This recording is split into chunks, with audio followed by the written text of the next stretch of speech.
অস্ট্রেলিয়ার মাটিতে দ্বিতীয় টেস্টের প্রথম দিনেই যেন দুঃস্বপ্নের শুরু বাংলাদেশের। টস জিতে ব্যাটিংয়ে নেমে প্রথম ওভারে মিচেল স্টার্কের শিকার হয়ে সাজঘরে ফেরেন সাদমান ইসলাম।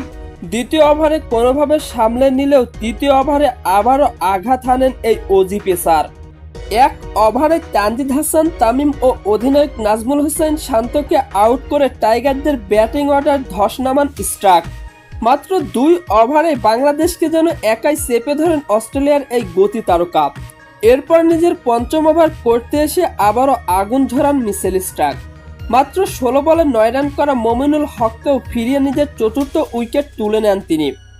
অর্থাৎ বাংলাদেশের প্রথম 4 উইকেটের সবকটি শিকার করেন এক মিচেল স্টার্ক। তার দুর্দান্ত পেস আর সুইংয়ের সামনে একের পর এক অসহায় হয়ে পড়ে টাইগাররা।